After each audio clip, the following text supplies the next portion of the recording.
Job, chapters 10 through 12. My soul is weary of my life. I will give free course to my complaint. I will speak in the bitterness of my soul. I will say unto God, do not condemn me. Show me wherefore thou contendest with me. Is it good unto thee that thou shouldest oppress, that thou shouldest despise the work of thy hands, and shine upon the counsel of the wicked? Hast thou eyes of flesh, or seest thou as man seeth?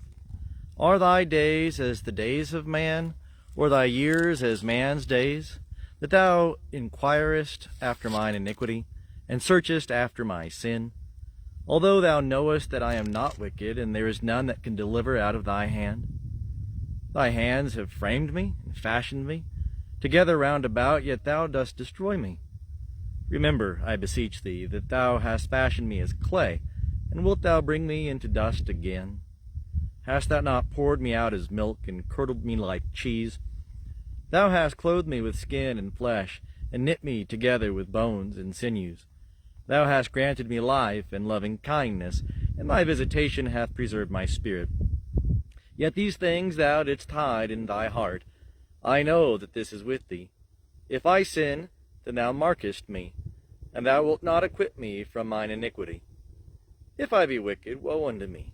If I be righteous, yet shall I not lift up my head, being filled with ignominy, and looking upon mine affliction.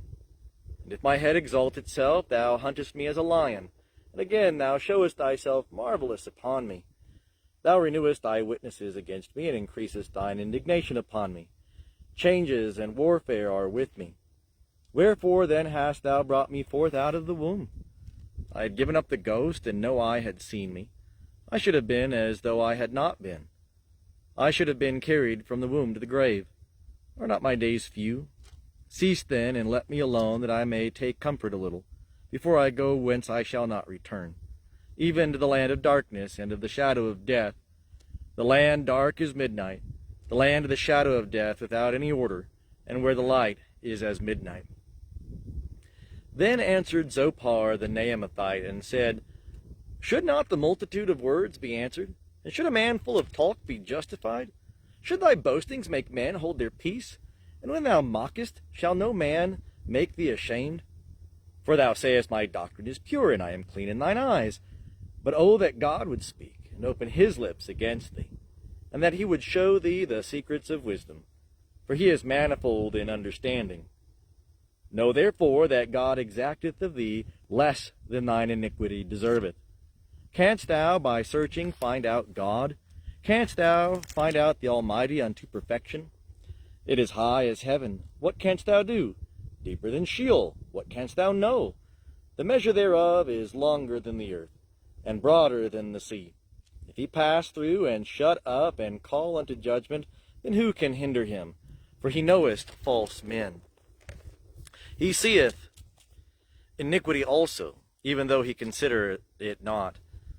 But vain man is void of understanding, yet man is born as a wild ass's colt. If thou set thy heart aright, and stretch out thy hands toward him, if iniquity be in thy hands, put it far away, and let not unrighteousness dwell in thy tents. Surely then shalt thou lift up thy face without spot. Yea, thou shalt be steadfast, and shalt not fear. For thou shalt forget thy misery. Thou shalt remember it as waters that are passed away. And thy life shall be clearer than the noonday. Though there be darkness, it shall be as the morning, and thou shalt be secure, because there is hope. Yea, thou shalt search about thee, and shalt take thy rest in safety. Also thou shalt lie down, and none shall make thee afraid. Yea, many shall make suit unto thee, but the eyes of the wicked shall fail, and they shall have no way to flee, and their hope shall be the giving up of the ghost. Then Job answered and said, No doubt but ye are the people, and wisdom shall die with you. But I have understanding as well as you. I am not inferior to you. Yea, who knoweth not such things as these? I am as one that is a laughingstock to his neighbor. I who call upon God, and he answered, The just, the perfect man, is a laughingstock. In the thought of him that is at ease there is contempt for misfortune. It is ready for them whose foot slippeth. The tents of robbers prosper, and they that provoke God are secure, into whose hand God bringeth abundantly. But ask now the beasts, and they shall teach thee, and the birds of the heavens, and they shall tell thee, or speak to the earth, and it shall teach thee, and the fishes of the sea shall declare unto thee, who knoweth not in all these that the hand of Jehovah hath wrought this, in whose hand is the soul of every living thing, and the breath of all mankind. Doth not the ear try words, even as the palate tasteth its food? With aged men is wisdom, and in length of days understanding. With God is wisdom and might. He hath counsel and understanding. Behold, he breaketh down, and it cannot be built again. He shutteth up a man, and there can be no opening. Behold, he withholdeth the waters, and they dry up. Again he sendeth them out, and they overturn the earth. With him is strength and wisdom. The deceived and the deceiver are his. He leadeth counselors away stripped, and judges maketh he fools. He looseth the bond of kings, and bindeth their loins with a girdle. He leadeth priests away stripped, and overthroweth the mighty. He removeth the speech of the trusty, and taketh away the understanding of the elders. He poureth contempt upon princes, and looseth the belt of the strong. He uncovereth deep things out of darkness, and bringeth out to light the shadow of death. He increaseth the nations, and he destroyeth them. He enlargeth the nations, and he leadeth them captive. He taketh away understanding from the chiefs of the people of the earth, and causeth them to wander in a wilderness where there is no way.